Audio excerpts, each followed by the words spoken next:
Rabu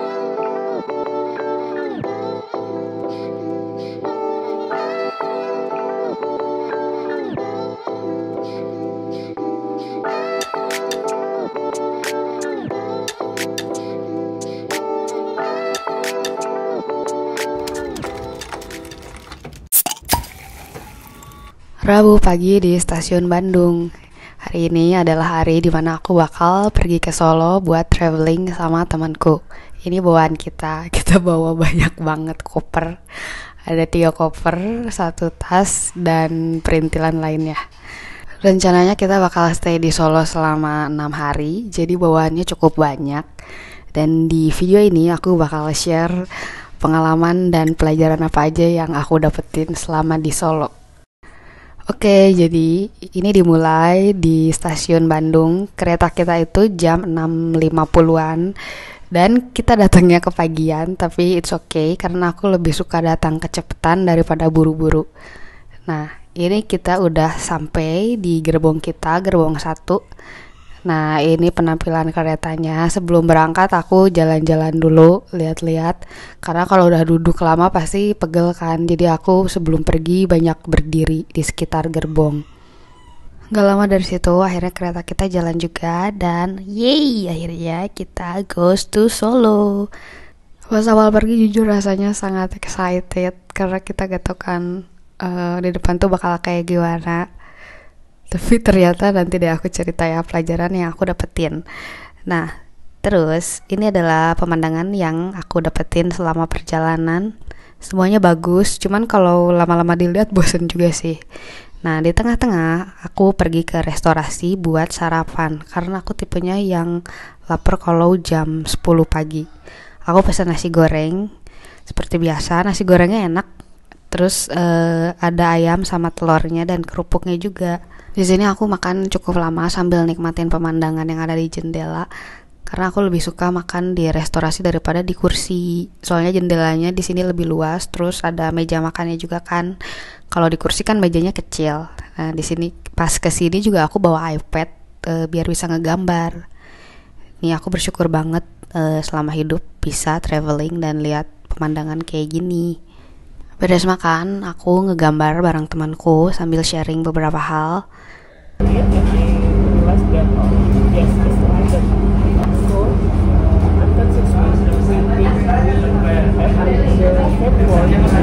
And after this, he said, use that symbol in everything you can see. And I draw this. It took a long time to draw this. And I try to create this on the bracelet.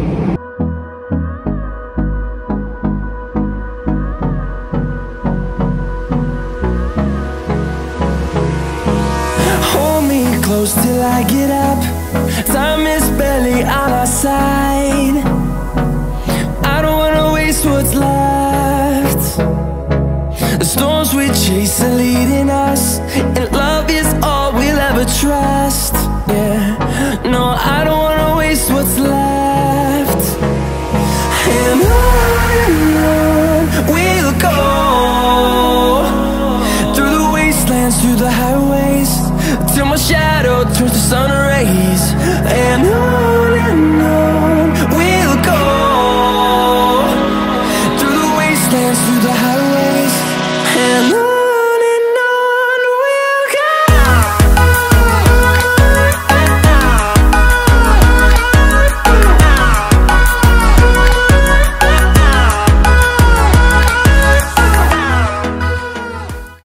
Setelah cukup lama nongkrong di restorasi, akhirnya kita balik lagi ke kursi masing-masing. Karena restorasi makin sini makin ramai kan. Tapi pas pagi-pagi pas kita nongkrong tuh sepi meja-mejanya. Nah, makin siang makin banyak orang yang mau makan, jadi kita balik lagi ke tempat masing-masing. Jadi awalnya itu sebenarnya temanku ngajakinnya ke Jogja. Cuman karena ke Jogja udah sering, jadi aku pengen cari tempat yang belum pernah aja. Nah, terus temanku ngajakin lagi ke Singapura. Cuma tiketnya itu murahnya pas Ramadan.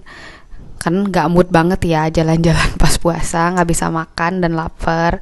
Jadi aku gak deh kalau bulan puasa, lagian paspornya habis juga kan. Nah akhirnya aku pilihnya Solo. Kenapa? Karena Solo yang belum pernah. Jadi pengen lihat aja explore kotanya tuh kayak gimana. Nah akhirnya setelah berjam-jam di kereta, totalnya itu kalau dari Bandung 8 jam, kita sampai di stasiun Solo Balapan. Dan kita disambut dengan Bapak GrabCar yang super duper ramah. Aku suka banget Bapak ini karena dia ngomongnya tuh halus, sopan. Untuk first impression kota Solo, Bapak ini bikin first impression aku positif ke kota Solo. Tapi itu baru pertama ya. Nanti aku cerita deh ke sini-sininya. Pokoknya ini pertama aku dapat Bapak ini berasa hoki banget karena dia orangnya ramah banget dan friendly. Malam lebih bagus karena lampu-lampunya indah. Oh, nggak tahu. Tapi memang siang juga tempatnya bagus kok. Gitu. Kalau di Solo kulinernya yang terkenal apa, Pak? Kulinernya banyak. Ada selat, ada kalau suka olahan dari kambing ada tengkleng. Kalau malam sama pagi Mbak nasi liwet. Banget itu. Aku cukup lama ngobrol-ngobrol sama Bapak GrabCar ini. Dia banyak rekomendasiin tempat-tempat di Solo dan kuliner-kuliner. Nah, aku sambil merhatiin jalan-jalan di kota Solo. Jadi Solo nih kotanya kalau aku perhatiin, kotanya nih mirip apa ya? Mirip kampung nenekku yang di daerah Jawa Tengah juga. Jadi dia kota kecil.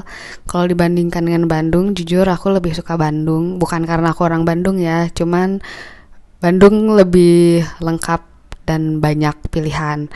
Nah, setelah perjalanan cukup lama, akhirnya kita sampai di hotel kita. Jadi aku nginep selama 6 hari itu di Lorin Syariah Solo. Ini udah daerah hotelnya, jadi hotelnya tuh masuk cukup dalam. Nah, di sebelah kiri ini Lorin yang bukan syariah. Kalau yang syariah itu di ujung, nanti ada gedungnya yang tinggi, nanti aku tunjukin.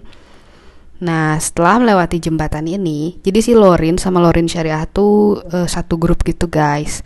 Nah, kalau yang syariahnya ini, jadi kalau yang syariah itu staffnya kayak lebih berhijab, lebih syar'i, terus di tiap lantai ada musola dan ada ayat-ayat suci Al-Quran sih kalau aku nginep kemarin. Nah, kita udah sampai di lobi hotel kita. Kemarin aku itu bookingnya via Agoda. Sebenarnya kalau mau booking via WhatsApp juga bisa. Cuman setelah aku cek harganya di WA, Traveloka sama Agoda, itu Agoda dapat diskon banyak lumayan. Apalagi kita 6 hari kan, jadi dikali 6 lumayan banget. Nah, terus pas sampai kita dibawain barangnya sama bellboy seperti biasa. Terus ini dia kamarnya. Jadi kita nginepnya selama 6 hari itu di kamar yang standar aja, karena rencananya kan bakal sering untuk keluar-luar, gak bakal stay lama juga kan di kamar. Nah, ini tipe kamar yang standar, kita dapet di lantai 6. Jadi kamarnya itu ya biasalah ya, kamar hotel standar. Ada 2 twin bed. Terus ini view-nya keluar, tapi sayang banget jendelanya nggak bisa dibuka karena untuk alasan keamanan tuh. Tapi jendelanya agak kotor ya guys, ya sudahlah nggak apa-apa. Terus seperti biasa ada telepon, ada kulkas kecil, terus ada lemari dan toilet. Nih toiletnya kayak gini, tipe yang jadul sih menurut aku dekorasinya. Terus udah gitu pas dateng, kita tuh kan dateng sore, jadi lapar banget. Terus kita telepon restoran yang ada di hotel. Aku nyobain bebek asap rempah kalau nggak salah namanya itu. Terus temanku nyobain bebek goreng, rasanya biasa aja sih kalau kata aku, jujur ya. Nah, ini adalah lingkungan luar kamarnya, kayak apartemen sih kalau kataku. Yang paling aku suka dari hotel ini sejujurnya adalah waktu sarapannya. Jadi kita tuh sarapan di lantai paling bawah sebelah lobi. Dan di sini tuh komplit banget guys makanannya, mulai dari roti-rotian, bakso tahu, nasi goreng, nasi soto, kue-kue, pokoknya segala ada, buah-buahan, terus infused water, semuanya ada. Aku seneng banget kalau sarapan. Nah, habis sarapan kita langsung cus ke destinasi pertama kita, yaitu Kampung Wisata Batik Kauman. Jujur ya, ini aku kan dapet dari TikTok.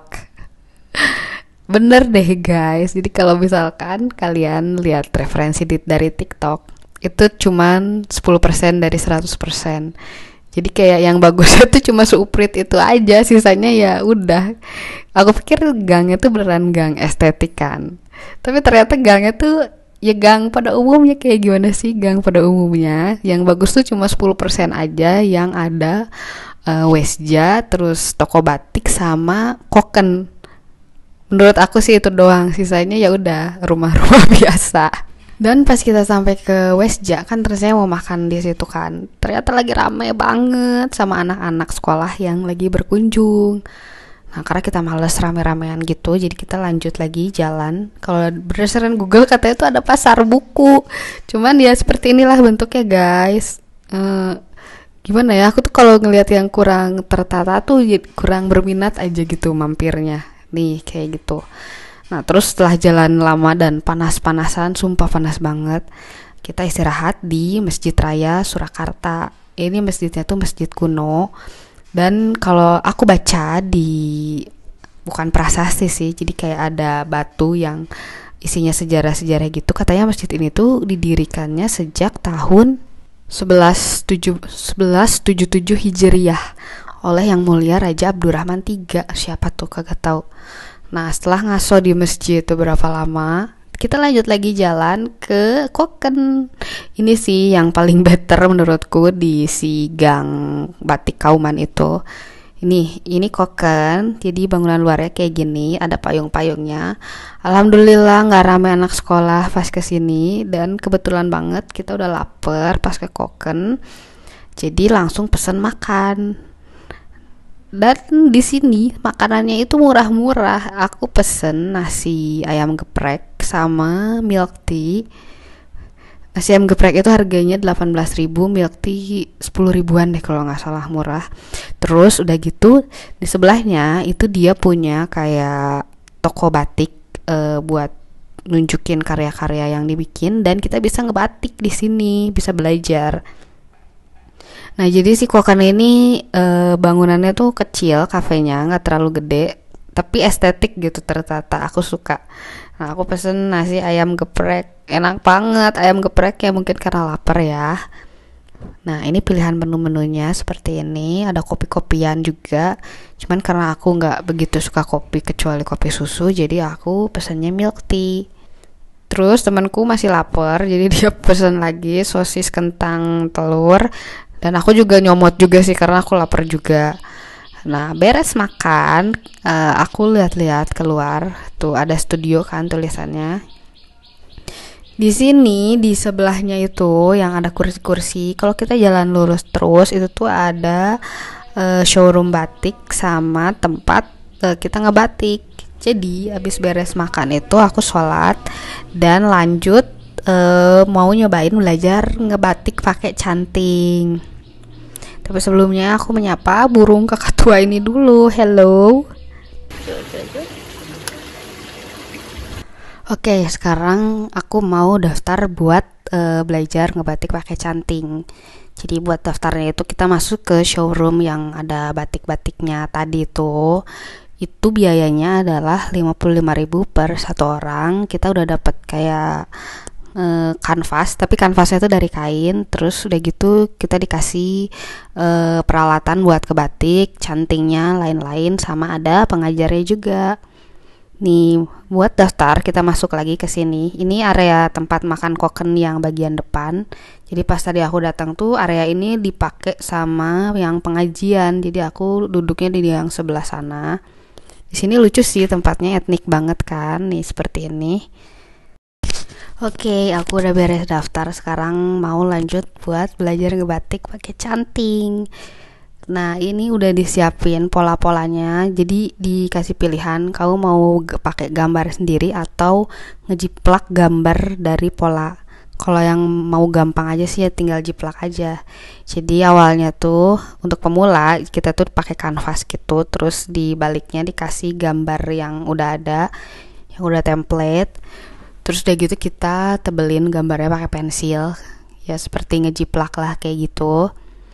Nah di sini ada contoh-contoh batik yang udah jadi juga. Nah ini aku udah beres sketching pakai pensil. Nah selanjutnya aku dari Bandung. tinggal di warnain pakai canting. Karena aku bosen duduk doang, jadi aku jalan-jalan lihat ibu-ibu pengrajin batik yang lagi ngebatik pakai canting. Terus udah gitu, inilah waktunya kita ngebatik. Jadi aku tuh diajarin, kita pakai sarung tangan kayak tadi itu. Nah ini cantingnya. Terus jadi katanya si bahan yang cairnya itu adalah malam. Dan ini bener-bener bukan belajar ngebatik sih kalau kata aku, ini belajar kesabaran. Karena lihat si ibu ini kan kayak gampang banget ya tuh dia ngelukis pakai canting. Tapi setelah aku cobain tidak semudah itu ternyata.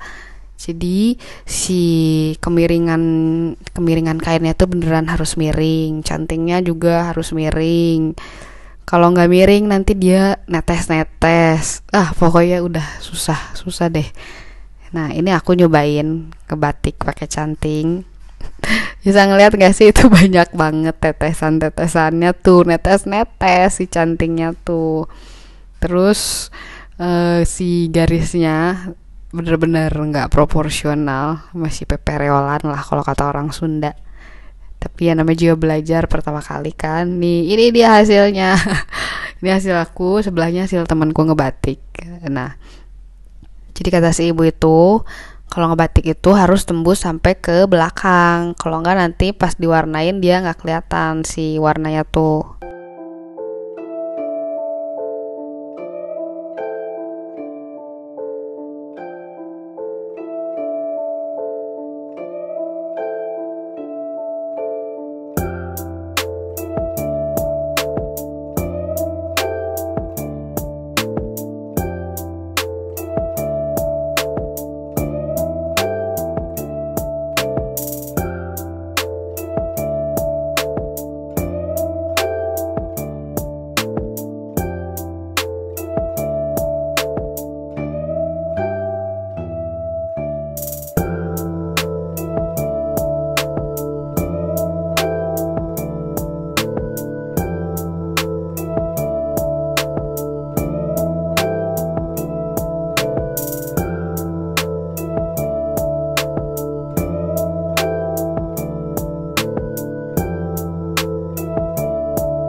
Beres ngeringin batik sama ngambil batik, kita lanjut lagi jalan-jalan di sekitar gang itu dan makan di Westja. Westja tuh di dekat toko batik itu. Nah ini lihat dalamnya Westja itu jadi kayak dapur tradisional, makanannya juga tradisional Jawa. Aku di sini nggak makan, tapi temanku makan. Aku makanannya dibekal ke hotel. Nah habis makan beres dari sini karena kita udah capek, panas, terus capek ke batik juga. Akhirnya kita pulang ke hotel dan istirahat. Besok paginya aku udah siap-siap. Jadi sebelum pergi hari ini mau ke Pracima. Sebelum itu kita sarapan dulu. Dan tahu gak sih, aku setiap hari selalu makan bakso tahu sama Koko Crunch di sini. Karena bakso tahunya Lorin enak. Terus udah gitu tidak lupa aku juga suka ngambil cemilan donat. Donatnya yang kayak cream cheese itu enak deh, cuma agak manis aja. Nah setelah makan aku siap-siap mau ke Pracima. Jadi karena tempatnya itu agak-agak fancy, jadi aku pakai bajunya yang menyesuaikan. Nah kita adalah tamu di jam pertama, jadi buat yang mau ke Pracima Twin itu kalian wajib booking dan reservasi dulu karena nggak bisa datang langsung. Ini aku udah booking H-1 minggu sebelum kesini, dan aku kebagian yang hari Jumat.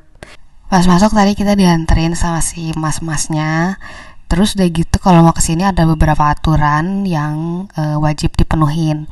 Jadi pertama, kalian nggak boleh pakai baju dengan motif batik parang. Aku nggak tahu alasannya kenapa.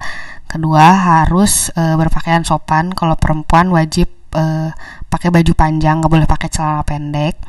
Terus udah gitu minimal spendnya adalah 100.000 untuk per satu orang. Nah begitu peraturannya. Tapi sejujurnya mau tau nggak?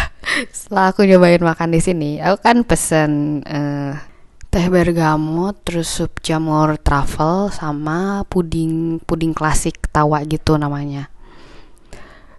Itu aku merasa di sini aku baru explore salah satu hal dari diri aku.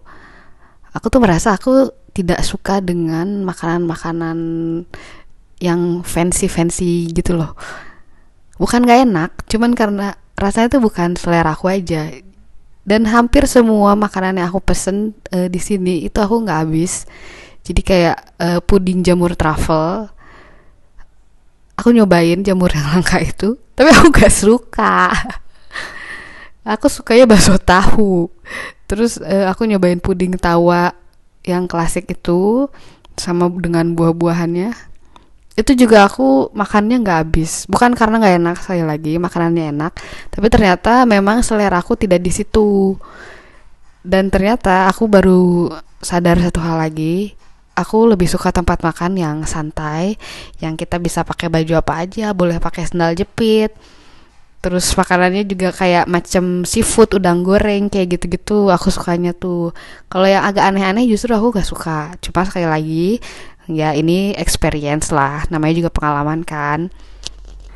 Dan setelah datang ke Solo ini, terus mengunjungi macam-macam tempat, aku baru sadar banget ternyata diri aku itu sukanya tempat yang alami. Jadi bukan tempat-tempat fancy. Sukanya tuh beneran alam, yang bener-bener alam dan sunyi kayak begitu. Itu ternyata ketenangan yang aku cari. Nah setelah itu beres dari sana, kita pulang, dan karena capek besoknya lanjut berenang. Jadi di Lorin Syariah itu ada kolam renangnya yang nyatu dengan Hotel Lorin Solo. Kita tinggal jalan sedikit di area hotel. Nah kolamnya seperti ini. Kita berenang tuh pagi-pagi sekitar jam 11-an.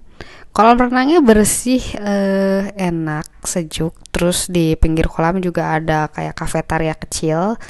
Sejujurnya pas berenang di sini aku ngerasa happy banget karena pertama udaranya cerah. Terus udah gitu ada sinar matahari. Aku selalu suka sunshine. Karena kalau di kamar hotel tuh pencahayaannya tuh redup gitulah. Aku kurang suka sama ruangan yang redup gitu karena bawaannya jadi gloomy kan.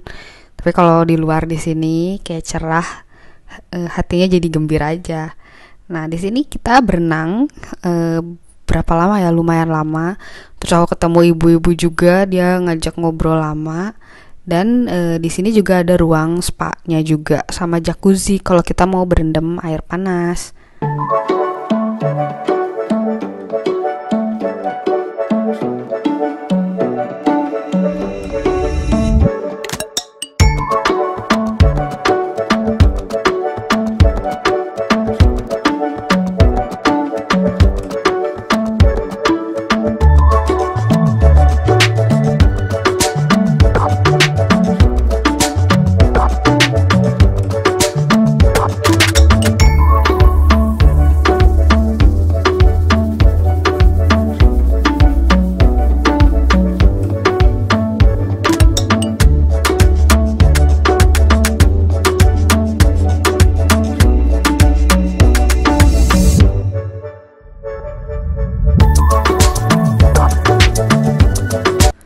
berenang, kita lanjut balik lagi ke kamar hotel.